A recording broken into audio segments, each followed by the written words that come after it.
जय माता दी। आइए जानते हैं कि ऐसा क्या हुआ कि जगत जननी माँ दुर्गे लगातार 9 दिन एवं 9 रात्रि तक रोती रही।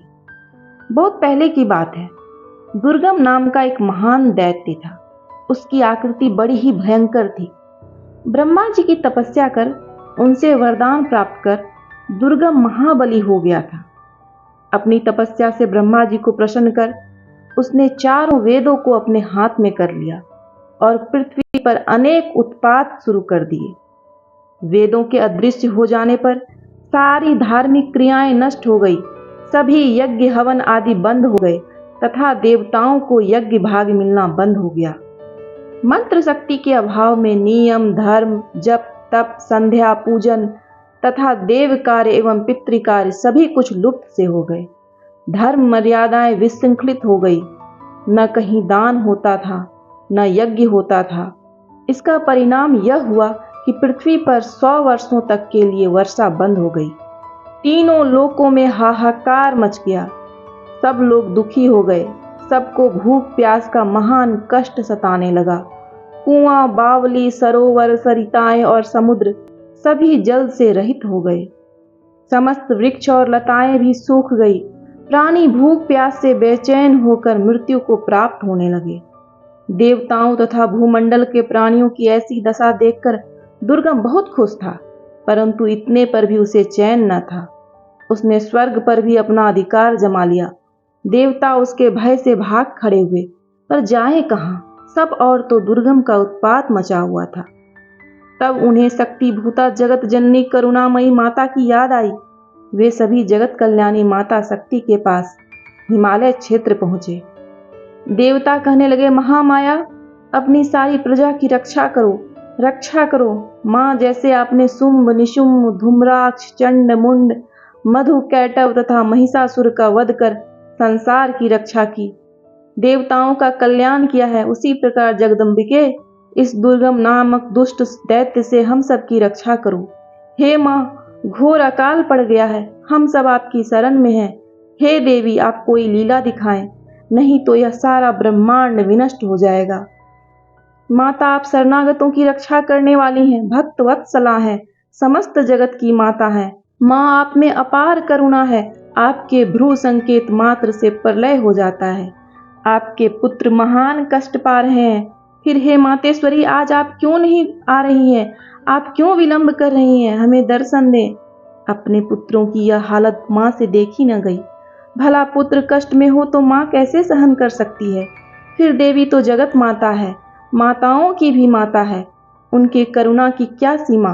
करुणा से उनका हृदय भर आया। वे तत्क्षण ही वहां प्रकट हो गई।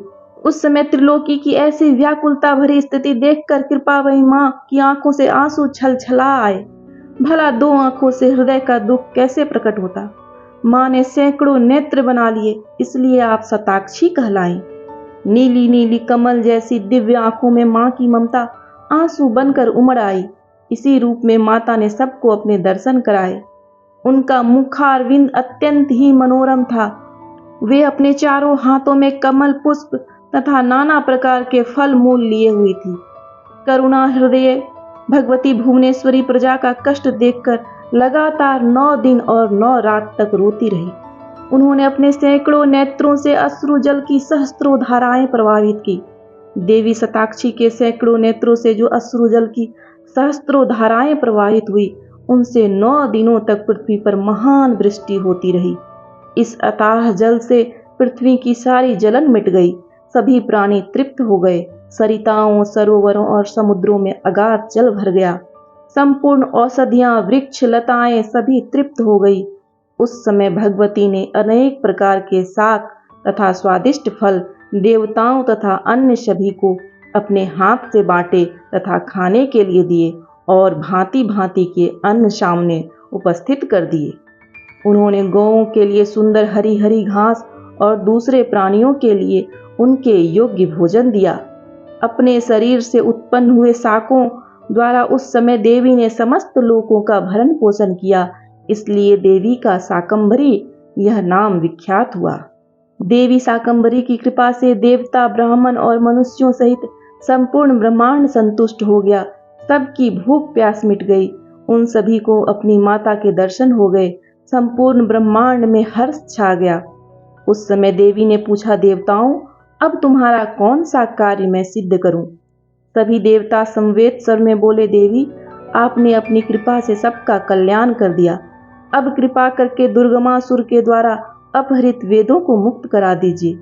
देवी ने तथास्तु कहकर कहा, देवताओं, आप लोग अभी अपने अपने स्थान को जाएं। मैं शीघ्र ही उस दुर्गम दैत्य का वध कर वेदों को ले आऊंगी। यह सुनकर देवता बड़े प्रसन्न हुए और वे देवी को प्रणाम कर अपने अपने स्थानों को चले गए। सब ओर से जय जयकार की ध्वनि होने लगी।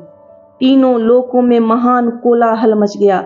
इधर अपने दूतों से दुर्गम दैत्य ने सारी स्थिति को समझ लिया। देवता फिर सुखी हो गए हैं। यह देखकर उस दैत्य ने सेना लेकर न केवल स्वर्गलोक को बल्कि पृथ्वी लोक तथा अंतरिक्ष लोक को भी घेर लिया। एक बार पुनः देवता संकट में पड़ गए। उन्होंने पुनः माता से रक्षा की गुहार लगाई। माँ तो सब देख ही रही थी। वे इसी अवसर की प्रतीक्षा में थी। शीघ्र ही भगवती ने अपने दिव्य तेजो मंडल से तीनों लोकों को व्याप्त कर एक घेरा बना डाला और देवता, मनुष्य आदि उस घेरे में सुरक्षित हो गए। स्वयं देवी घेरे से बाहर आकर दुर्गम के सामने खड़ी हो गई। दुर्गम भी अपनी सेना के साथ युद्ध के लिए प्रस्तुत था। क्षण भर में ही लड़ाई थम गई। दोनों ओर से दिव्य बाणों की वर्षा होने लगी।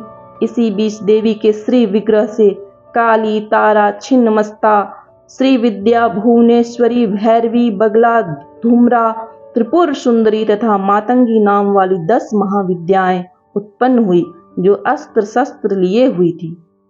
तत्पश्चात दिव्य मूर्ति वाली असंख्य मातृकाएं उत्पन्न हुई। उन सब ने अपने मस्तक पर चंद्रमा का मुकुट धारण कर रखा था तथा वे दिव्य आयुधों से सुसज्जित थे। उन मातृगणों के साथ दैत्यों का भयंकर युद्ध हुआ। मातृकाओं ने दुर्गम दैत्य की सेना को तहस नहस कर दिया। 10 दिन तक यह युद्ध चलता रहा। दैत्य सेना का विनाश देखकर 11वें दिन स्वयं दुर्गम सामने आ डटा। वह लाल रंग की माला और लाल वस्त्र धारण किए हुए था। एक विशाल रथ में बैठकर वह महाबली दैत्य क्रोध के वशीभूत हो देवी पर बाणों की बौछार करने लगा। इधर देवी भी रथ पर आरूढ़ हो गई। उन्होंने भी बाणों का कौशल दिखाना प्रारंभ किया।